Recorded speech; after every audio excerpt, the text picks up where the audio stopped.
Hi, I want to make a video on something, pride, and I want to go a little more on this idea of a generalized experience, and I want to cover those two different subjects and try to maybe intermingle them into some single subject. So this idea of cliches and pride, I wanted to mention this in another video, but I decided to put it in a different video.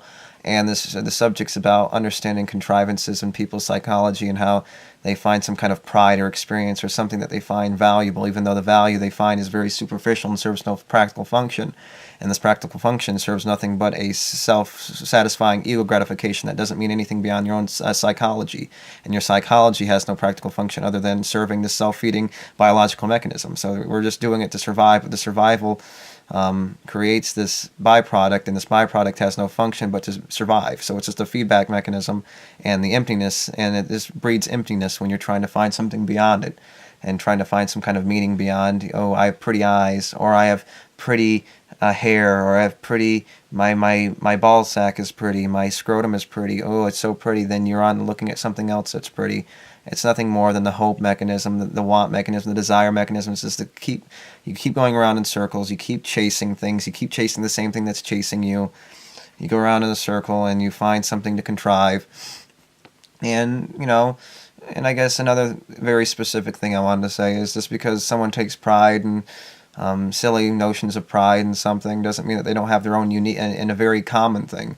Like, oh, I'm from here, or I'm this, and they're very empty-minded. They need something very, something that doesn't even have to do with their physical being. They need to rely on something like culture, or where they're from, or geographic location to make themselves feel like it, or, oh, I'm part of this generation, or I'm this, or I'm Irish, or something like that, some silly notion in their head that makes them think they're special, even though those notions aren't necessarily always true.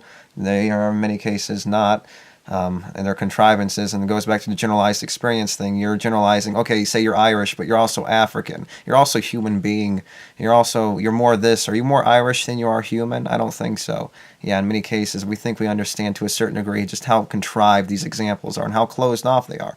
You're Irish. Well, how do you know that you're not German? How do you know you're not, that your great-grandparents didn't have, weren't originally from Germany and had a kid in Ireland, huh? How about that? And how about this? And I mean, all sorts of contrivances people have, and they want to find something to close off. They want to find something to relate to. They want to find something they can grasp onto when they have nothing else to. But in many cases, they have this stuff, and they still live their little medial lives, expecting some kind of great hand to come out and give them a, pat them on the back and say everything's okay and everything's good, and that's all you need. And even though they're still living their existence just fine, they rely on these silly little notions to make themselves feel better, and contriving little closed off examples of their heritage, or whatever closed examples they want to use to make themselves feel better about themselves. And things like pride. Yeah, so the pride thing, and just because a person has a very common thing, like those very common things like, oh, I'm from here and so on, doesn't mean they don't have their unique forms of, prejudice and their discrimination and their things that they find so happy about themselves. They're not just, supremacists. They're not race supremacists, some kind of another closed-off generalized experience and trying to contrive some silly little bullshit crap about themselves. You're a human being, right? You're human before you are your skin color, right? There's maybe another trillion variables before you get to skin color that mean anything, because you're made up of individual cells, and all these generalized experiences that we're having mean something more than your individual skin color. That's a circumstance. It means something. It doesn't mean it's not a big circumstance. It's something. It's an effect of something. It's a cause and effect, but you came from the same molecule, and I think that's a bigger effect than your silly skin color. And it means something that beyond the skin color having any meaning beyond a certain point, beyond where you're, even now less than before, where you grew up and where your heritage evolved to a certain degree, back to a certain point. But back to a certain point, we all came from the same thing. But even now, your skin color means absolutely nothing, because it has to do with your environmental factors, or whatever it may be. It's just environmental factors. Beyond that, your skin color means nothing. Means absolutely zero. And just because people act a certain way based on their skin color or this or that, or there's this culture and that culture based on these things, first of all, it means less now because skin color is absolutely like evolution. Skin color is a product of evolution, and now evolution means nothing. People are their color based on the fact that they came from some of that color, based on someone that came with that color, based on previous experience, based on, like I said before, like the pain thing and the tolerance thing. It comes from someone in the past experiencing something and going through the evolution, going through the pain tolerance evolution, or whatever, compensating and making you have that experience without having to go through the evolution anymore to get that contrived, whatever it was, superficial appearance. And it serves a function. You don't get tan. Say you have darker skin, you get tan less, and you don't get sunburn as much. So it has an effect. Same thing with kinky hair. It has an effect, and straighter hair has an effect. It absorbs more vitamin D because the people with kinky hair don't need it as much, or something like that to an extent. I don't want to mix up some facts, but generally speaking, it's just an effect, and the byproduct is it looks a certain way, but the look means nothing other than a side effect of it having a certain function. It's superficial appearance beyond me interacting with the superficial appearance and coming up with another interaction, creating some kind of bigotry or some kind of preference means absolutely nothing. Without me, without the interaction, that thing serves no function. But the function of you eating beyond me existing and interacting with you has a function because it only satisfies you. You experience something that serves a practical function, as opposed to me looking at something superficial and getting some ego gratification. It needs that ego gratification. Sort of like you wanting food is a practical function of your biology, and that food itself serves a practical function. And your ego, and to a certain extent, you have to contrive more excuses to get down to the nitty-gritty detail and describing the contrived functions of those nitty-gritty details. So yeah, you contrive just because. I guess this is a kind of cliche thing too, cliche video describing cliches and what people find pride in. I mean, it's kind of silly. I mean, I made fun of this before in another video, and it's very silly, pointless stuff because it's all just silly contrivances. You're closing off an environment. Okay, I'm Irish. Well, everyone else says that anyway, so it's kind of silly on its own. But you're Irish for how long? To what extent? Are you human more than you are Irish? Are you Irish more than you are human? Are you African? Oh wait, I thought you're from the same molecule I came from. And him and everyone else came from. That's weird. I think you're more of a molecule based on the same mechanism that everyone else is. You're a living sentient thing more than anything, and that's a generalized experience I can describe the situation as opposed to your contrivance of saying you're Irish. I could just as easily say that and mean just as much, because we're all just a mixture of, we're just a bunch of mutts.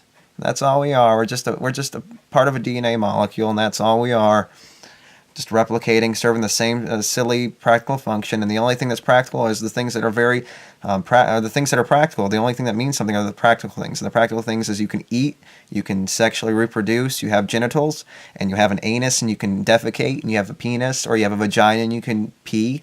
And that's the only practical function. The superficial function above that means nothing, especially now because it's just a contrivance. It means nothing now because we're not evolving anymore. But the superficial function of our superficial appearance, the superficial function of appearing a certain way, and the superficial things such as appearance mean nothing now. Beyond, ooh, you look cool, and now what? It means nothing now. It means nothing beyond that. So it's kind of pointless and meaningless, and has no practical function beyond a certain point. It means nothing. It means nothing. It doesn't mean anything whatsoever. It has no function in and of itself whatsoever. So things people take pride in are silly. They generalize the experience. They say they're this based on a closed, contrived little thought experiment they have, and saying that they're this or that, even though they don't recognize all the variables at work and just how in one they are with everything else, and how just very little different they are, and how much the little differences that they do have mean nothing. And that's really all it is. It's just breaking down your character, like the U.S. Marines. No, or the whatever it is. Breaking down your character and recognizing that you're not as unique as you think, and the uniqueness you do have, that you find any kind of meaning in, that you need to have, that you have, that needs your experience to have, means nothing. Doesn't mean anything. It has no practical function other than self-gratifying ego, And your ego didn't need to be here to begin with, and your ego means nothing. It exists, yeah, it exists now. It didn't have to exist though, but it does. Yeah, so what? It didn't have to exist. And since it does exist, it doesn't need to be satisfied, because it's all very superficial things, and the superficial things are the things that we find satisfaction in many places, that give us our unique satisfactions that we find unique to ourselves, but they're also the things that we can do without and change so easily. They're not embedded practical functions that we're forced into. They're things that can change, and those things that can change are the things that mean very little. And the things that mean very little are the things that can change. And you contrive silly little distinctions just because you feel empty inside and you have nothing else to rely on, not even your physical appearance. You just want to contrive something based on false comparisons.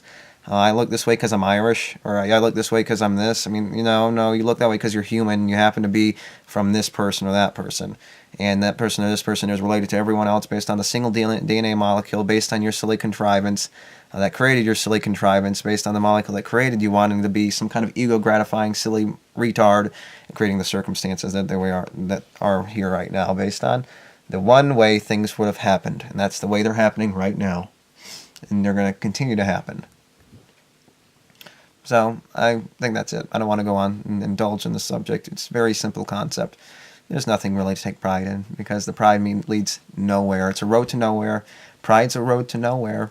Anything like that, any kind of satisfaction, superficial satisfaction, is a road to nowhere. It's just oh, I feel good now. Let's try not to feel like shit anymore. Let's feel good now. Let's feel good for a while. Let's avoid all the crap and let's feel good for a while. Yeah. And then you're just trying to avoid this superficial satisfactions you had are just you can only satisfy them so much, and at that point you're just trying to avoid feeling like crap, and that's all even the practical functions, and they only serve a practical function as opposed to the superficial ones that serve no practical function. They're so changeable, so malleable, they mean nothing to begin with. So that's all I want to say. So thank you, and until next time. Bye.